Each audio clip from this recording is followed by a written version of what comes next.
asesor itu kagum ya, bisa dikatakan melihat fasilitas yang ada di Uniba. Pasti kalau kita bicara tentang akreditasi, itu effortnya luar biasa, Iya, Mas. betul. Baik dari segi waktu, ya, tenaga, itu memang luar biasa. Akreditasi tentunya sangat penting. Oke. Karena akreditasi itu sendiri merupakan upaya pemerintah.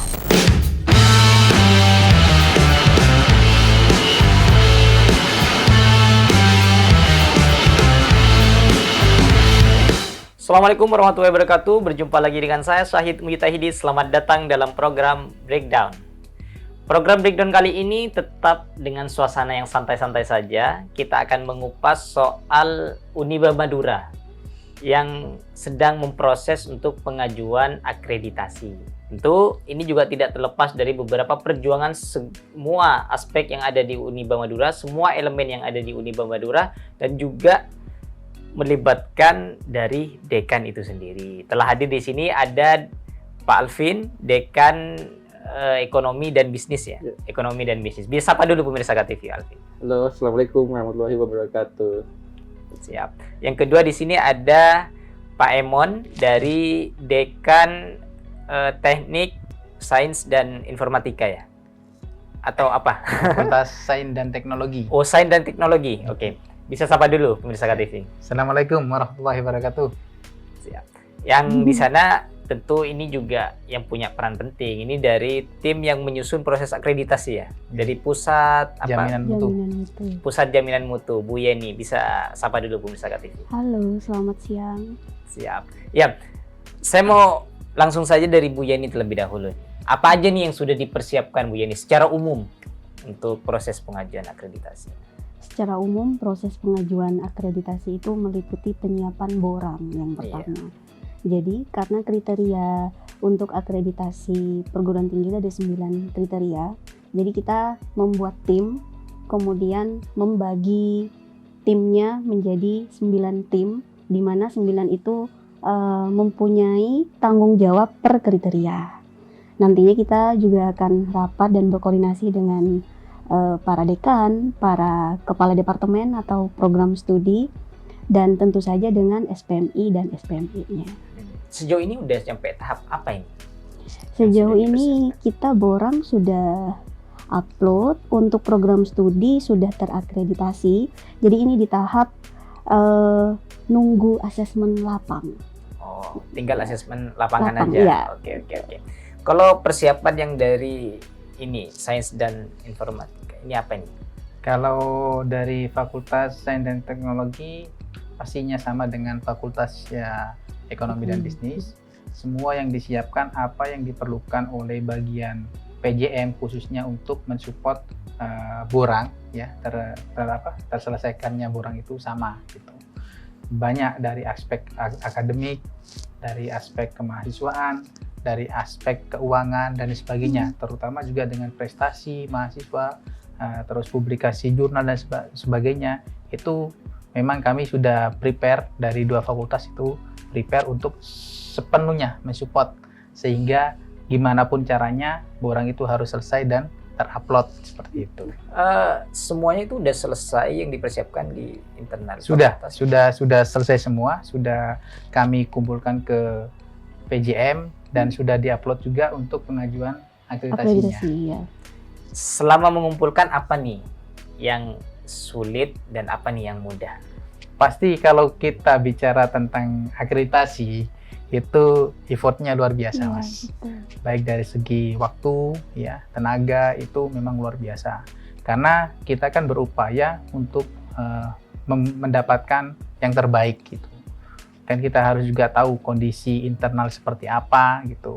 Layaknya dapat akreditasi yang seperti apa. Tapi kami semuanya di semua elemen yang ada di Uniba itu mencoba untuk memberikan yang terbaik gitu.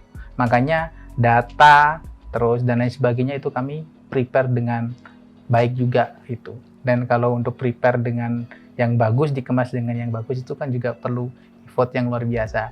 Jadi memang dasarnya itu kita harus punya tim yang luar biasa, Mas. Mau kerja baik itu ketika pagi bahkan sampai lembur malam itu harus ready gitu. Untuk yang persiapan yang dari ekonomi dan bisnis ini Baik untuk yang Fakultas Ekonomi dan Bisnis, kami sudah menyiapkan SDM kami karena di Fakultas Ekonomi dan Bisnis itu SDM-nya paling banyak. Kemudian Paling juga gemuk berarti. paling gemuk. Kayak koalisi aja. Kayak Pak Dekan lah. Iya, kayak saya lah.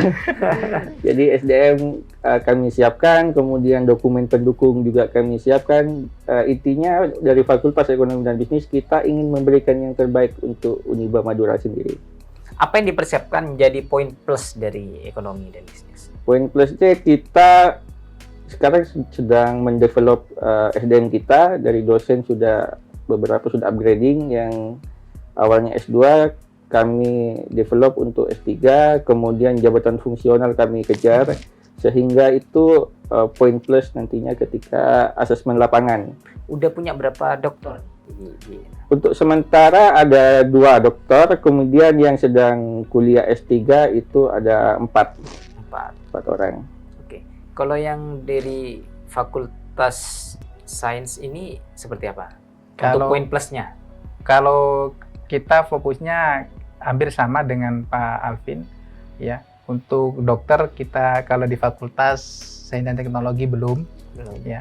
Tapi sudah prepare juga ada beberapa dua yang sudah melaksanakan proses studi lanjut S3 seperti itu.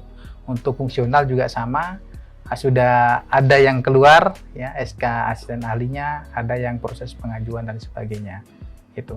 Nah, cuma kita di sini baik dari fakultas sampai tataran prodi itu menyiapkan penuh apa yang memang menjadi kewajiban kita dalam support borang. Terutama kalau untuk mendapatkan nilai tambahan yang bagus itu ada di kriteria 9. Ya, Bu Yuni, luaran. Ya. Luaran. Jadi kita fokusnya di situ juga.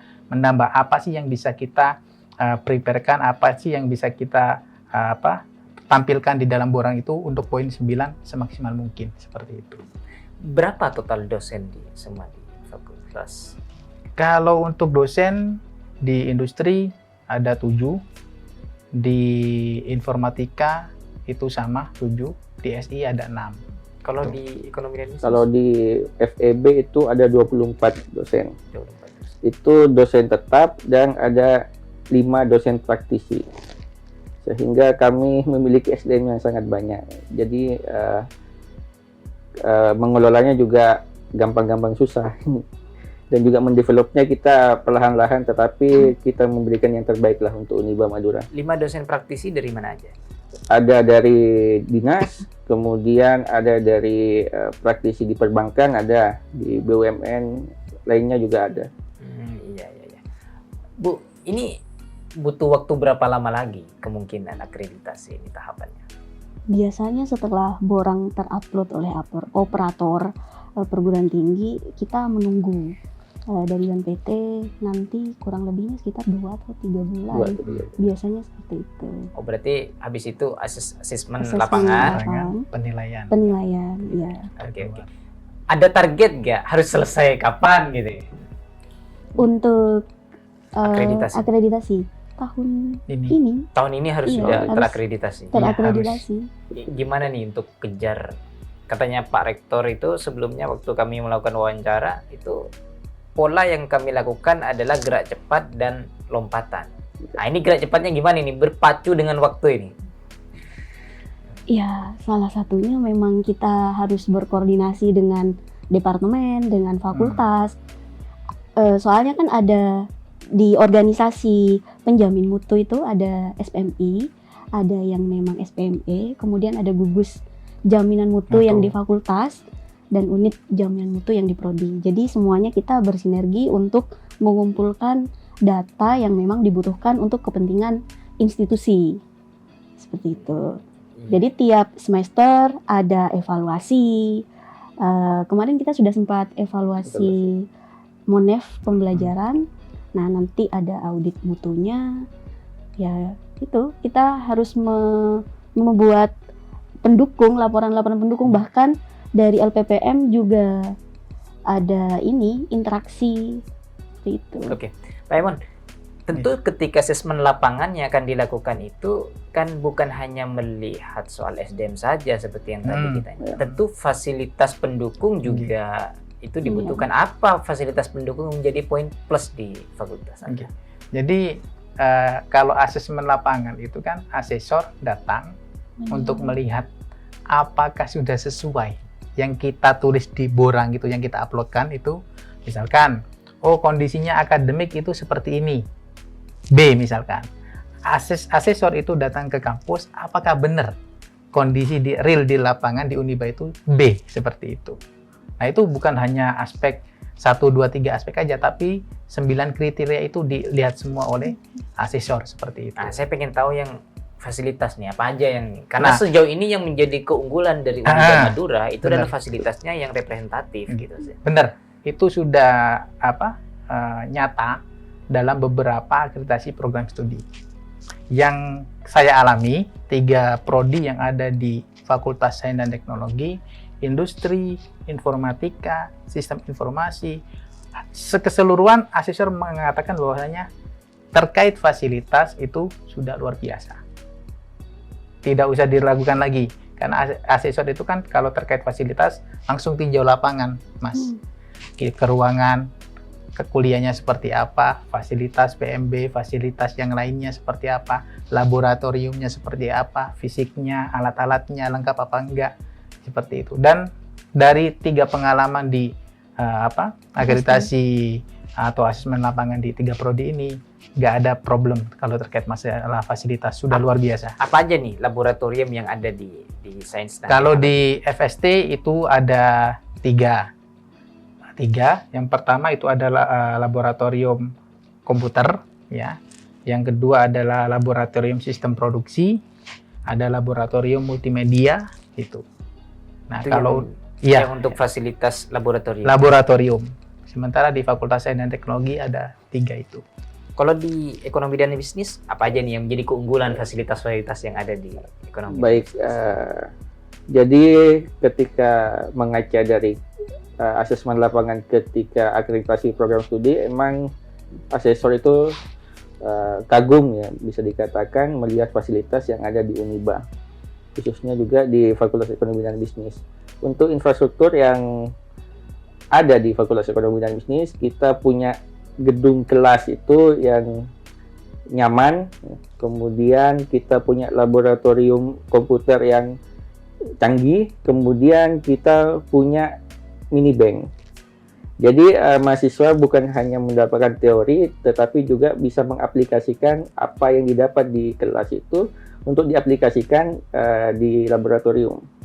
Kemudian kalau kata Pak Rektor, perkuliahan itu harus menyenangkan. Jadi tidak membuat mahasiswa tegang, kita bisa kuliah di rumput sintetis, di outdoor misalnya.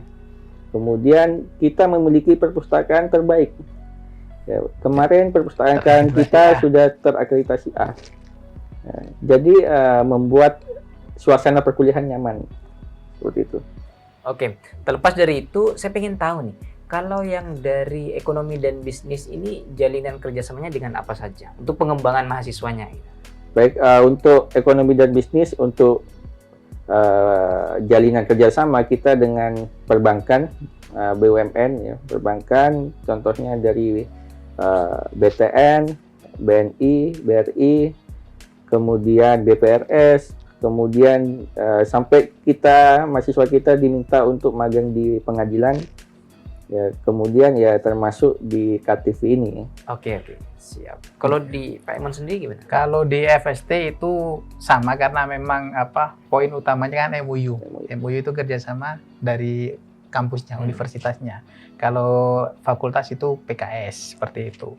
Kalau untuk jejaring di luar akademisi hampir sama kayak FEB, cuma ada ketambahan memang dari beberapa perusahaan, karena kalau teknik itu kan identik dengan magang, praktek, kerja dan sebagainya, dan itu juga fokusnya lebih luas cakupannya. Ada kemarin di Telkom dan sebagainya, seperti itu. Kalau untuk akademisi kemarin bulan apa itu kalau nggak salah bulan 4 ya, Bulan 4. UPN Surabaya, itu juga melaksanakan PKS. MOU-nya UPN dengan Uniba, PKS-nya adalah Fakultas Sains dan Teknologi dan Fakultas Ilmu Komunikasi di UPN Surabaya, seperti itu. Oke. Terakhir, seberapa penting sebenarnya akreditasi tersebut? Akreditasi tentunya sangat penting. Oke. Karena akreditasi itu sendiri merupakan upaya pemerintah untuk menstandarisasi seberapa mutu perguruan tinggi, mutu pembelajarannya, mutu pendidikan dan kualitas pendidikan. Makanya akreditasi sangat penting di situ karena nanti lulusannya terukur.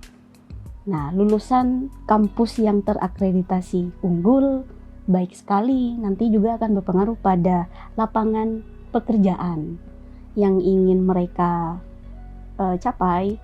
Seperti itu. Uniba sudah mengupayakan ke sana. Iya, dan Uniba tentunya pasti ke arah yang ini harapannya unggul. Iya. Oke. Dan Iya.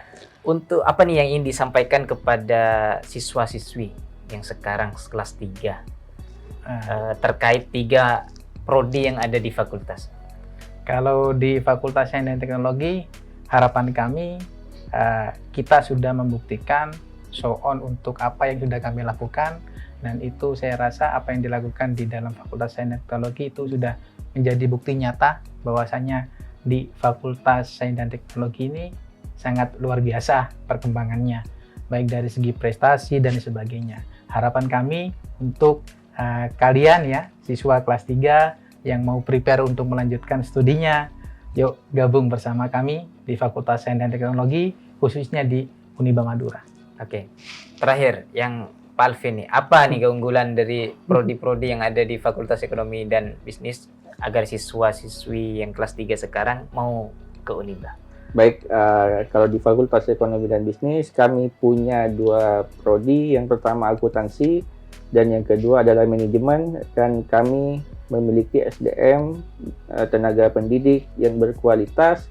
Jadi jangan ragukan kami karena kedua prodi ini sudah terakreditasi, dan saya jamin kualitas pembelajarannya beda dengan universitas-universitas yang lain karena kami mengedepankan kualitas, bukan hanya sebatas omongan saja, tapi juga kualitas kami kedepankan sehingga kalian, Anda sekalian yang ingin bergabung dengan Fakultas Ekonomi dan Bisnis tidak akan menyesal untuk bergabung bersama kami. Oke. Saya ucapkan terima kasih sudah menyempatkan waktu untuk hadir di studio kami dalam program Breakdown ini. Saya ucapkan terima kasih untuk Pak Alvin, terus Pak Hemon, dan juga Bu Yeni. Terima kasih juga. Ya. Sahabat KTV, ini sebenarnya yang sangat penting dipelajari dari Uniba Madura, yang mana selalu mengupayakan dan memberikan langkah-langkah konkret dalam pengembangannya. Salah satunya adalah mengupayakan untuk kampus tersebut terakreditasi. Untuk apa? Tentunya untuk menstandarisasi kampus tersebut. Jadinya lulusannya sudah bermutu. Ini yang sedang dilakukan oleh Uniba Madura untuk memberikan yang terbaik kepada kalian semua. Saya Syahid Mujtahidi undur diri. Wassalamualaikum warahmatullahi wabarakatuh. Waalaikumsalam.